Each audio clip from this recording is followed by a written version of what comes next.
नमस्कार, अभिनंदन स्वीकार कीजिए। आप देख रहे हैं चर्चा में कौन है। आज चर्चा में है छोटे चौधरी साहब जी। पश्चिमी यूपी की राजनीति में इन दिनों सबसे बड़ा सवाल यह नहीं है कि बीजेपी कितनी सीट जीतेगी, सवाल यह है कि आखिर जयंत चौधरी खुद को समझ क्या रहे हैं। 22 में अगर अखिलेश यादव उनका हाथ ना पकड़ते तो क्या आरएलडी 33 सीटों पर चुनाव लड़ने की हालत में थी? सच्चाई यही है कि समाजवादी पार्टी के भरोसे, मुस्लिम जाट समीकरण के सहारे और अखिलेश यादव की लहर पर बैठकर चौधरी साहब ने अपनी डूबती हुई राजनीति को ऑक्सीजन दिया था। 33 सीटों पर अखिलेश यादव ने उन्हें चुनाव लड़ाया और उनके 8 विधायक जीते और अचानक छोटे चौधरी खुद को पश्चिमी यूपी का सबसे बड़ा सिकंदर समझने लगे। लेकिन अब तस्वीर और कहानी दोनों बदल गई। अब जयंत चौधरी बीजेपी के साथ हैं, उसी बीजेपी के साथ जिसके खिलाफ किसानों के नाम पर राजनीति की गई, जिसे जाटों के गुस्से का जिम्मेदार बताया गया, और आज उसी बीजेपी के दरवाजे पर चौधरी साहब 35 सीटों का प्रपोजल लिए खड़े। और हैरानी की बात यह है कि लोकसभा चुनाव में बीजेपी ने आरएलडी को सिर्फ 2 सीटें दी थी और आरएलडी संतुष्ट हो गई, और विधानसभा आते आते अब उन्हें 35 सीटों की भूख लग गई। जबकि बीजेपी के अंदर यह साफ चर्चा है कि आरएलडी की असली ताकत 15 से 17 सीटों पर ही है, इससे ज्यादा उसकी राजनीतिक हैसियत नहीं है। लेकिन छोटे चौधरी साहब की मांग देखिए, लोनी भी चाहिए, सरधना भी चाहिए, मोदी नगर भी चाहिए, मुरादनगर भी चाहिए, हस्तिनापुर भी चाहिए, बागपत भी चाहिए, और ऐसे तमाम विधानसभा क्षेत्र हैं जिनकी डिमांड उनकी तरफ से की जा रही है। यानी बीजेपी के बैठे बिठाए विधायकों की कुर्सी भी उन्हें चाहिए। सवाल यही है कि आखिर किस ताकत पर यह मांग कर रहे हैं, कैसी डील करना चाहते हैं। क्योंकि जमीन की सच्चाई तो यह है कि जिस मुस्लिम वोट ने उनको 2022 में कुर्सी तक पहुंचाया, वो अब जयंत चौधरी से दूर हो चुका है। मुसलमान पूछ रहा है, जो नेता बीजेपी के खिलाफ वोट मांगता था वो अचानक बीजेपी की गोद में कैसे बैठ गया। दूसरी तरफ जाट वोटर का बड़ा हिस्सा पहले से ही बीजेपी के साथ खड़ा है। यानी ना पूरा मुसलमान चौधरी साहब के साथ है, ना पूरा जाट। फिर आखिर 35 सीटों का घमंड किस बात का है? राजनीति में सहयोगी दल होना एक अलग बात है, लेकिन सहयोगी बनकर ब्लैकमेल करना, ब्लैकमेलिंग वाली राजनीति करना, यह अलग बात है।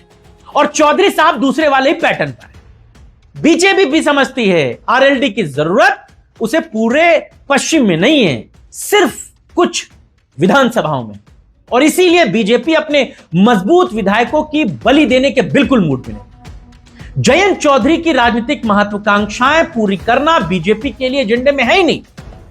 सच्चाई यही है कि 22 में चौधरी साहब को अखिलेश यादव ने पुनर्जीवन दिया था, और बीजेपी अब उतना भावुक होने वाली नहीं। और अब यही देखना है कि 35 सीटों का सपना देखने वाले छोटे चौधरी साहब क्या 15 सीटों पर मान जाते हैं, या फिर सत्ता की राजनीति में अपनी असली हैसियत वो समझ जाते हैं। बिल्कुल ठीक उसी तरह जिस तरह वो लोकसभा के भी चुनाव में बीजेपी से 8 से 10 सीटें मांग रहे थे और बीजेपी ने महज 2 सीटें उन्हें दी थी, और चौधरी साहब चुपचाप दांत चियारते हुए बीजेपी के बगल में बैठ गए थे। क्यों नहीं बैठेंगे? आपने डील इतनी बड़ी की है, आपको राज्यसभा अखिलेश यादव ने भेजा, मंत्री बीजेपी ने बना दिया।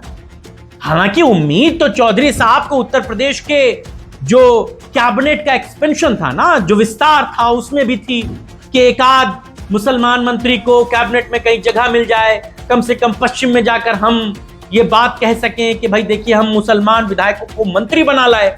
बीजेपी इतना मुसलमानों के खिलाफ नहीं है जितना अखिलेश यादव कहते हैं या जितना आपके जहन में है।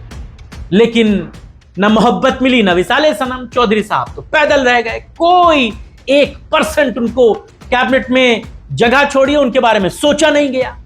तो जब आपको कैबिनेट विस्तार में जगह नहीं मिली, जब आपको लोकसभा के चुनाव में तवज्जो नहीं मिली, तो फिर आपको ऐसा क्यों लगता है कि आपको बीजेपी 35 विधानसभा सीटें चुनाव लड़ने के लिए दे देगी?